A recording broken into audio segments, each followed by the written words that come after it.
इस वक्त की बड़ी खबर आपको बता देते हैं अंबिकापुर से, जहां नेता प्रतिपक्ष चरणदास महंत का बड़ा बयान। आगामी चुनाव टीएस सिंहदेव के नेतृत्व में लड़ेंगे, प्रदेश में फिर सरकार बनाएंगे। नगरीय निकाय चुनाव प्रचार के दौरान महंत का बयान और कहा कि जो ये निकाय चुनाव है, शहरी चुनाव है, ये टीएस सिंहदेव के नेतृत्व में हम लड़ेंगे।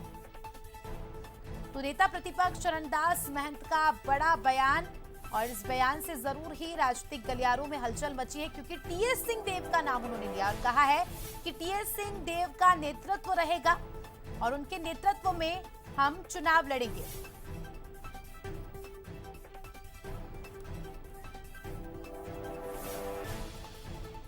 हम साथ रहेंगे, महाराज की अगुवाई में चुनाव लड़ेंगे। निश्चित रूप से हमारी सरकार बनेगी, कांग्रेस की सरकार बनेगी, प्रदेश में फिर कांग्रेस की सरकार। तो देखिए, आपने सुना चरणदास महंत को, वो कहते नजर आए कि टीएस सिंहदेव के नेतृत्व में हम मजबूती के साथ चुनाव लड़ेंगे।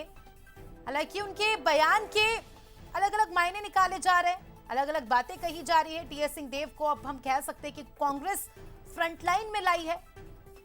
इतने दिनों से ये कहा जा रहा था कि वो बैकफुट पर है। चलिए इस खबर को समझते हैं, उनके बयान के मायने समझते हैं। हमारे स्टेट एडिटर आदित्य नामदेव जी हमारे साथ जुड़ चुके हैं। आदित्य जी, लगातार चरणदास महंत अपने बयानों को लेकर इन चुनाव में काफी ज्यादा सुर्खियों में, और आज का बयान जिसमें वो कहते नजर आए कि टीएस सिंहदेव के नेतृत्व में चुनाव लड़ेंगे, क्या मायने निकाले जा रहे हैं उनके इस बयान के?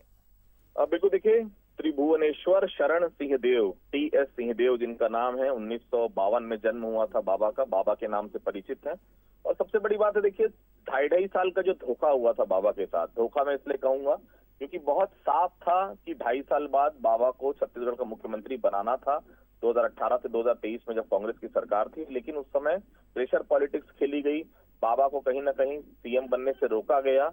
उसका खामियाजा भी कांग्रेस को भुगतना पड़ा। हालांकि बाद में एक लॉलीपॉप कांग्रेस ने उनको डिप्टी सीएम बनाकर दिया था, लेकिन सरगुजा की पूरी 14 की 14 सीटें और बस्तर की जो 12 में से 8 सीटें कांग्रेस ने गंवाई, इसका सबसे बड़ा कारण था बाबा का अपमान। तो वो चीजें कांग्रेस को पता थी कि कांग्रेस अब अगर बाबा का अपमान करेगी तो कांग्रेस में दोबारा लौटना पॉसिबल है ही नहीं। तो कांग्रेस ने अभी से लाइन तय कर दी है कि अभी दीपक बैच का कार्यकाल देखिए खत्म होगा, 1-8 साल अभी और रहेंगे वो।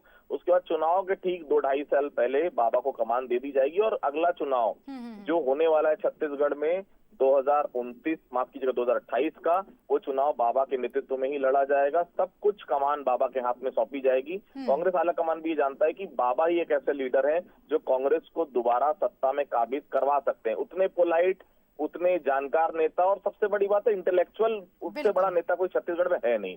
तो ये बड़ी बात है, निश्चित तौर पर इंतजार करना चाहिए थोड़ा सा। पूरी कमान कांग्रेस की आने वाले समय टीएस सिंहदेव के हाथ में। बिल्कुल, तो थोड़ा सा इशारा यहाँ पर महंत साहब ने कर दिया। अब देखने वाली बात होगी सर आने वाले समय में। शुक्रिया आपका जुड़ने के लिए और जानकारी के लिए।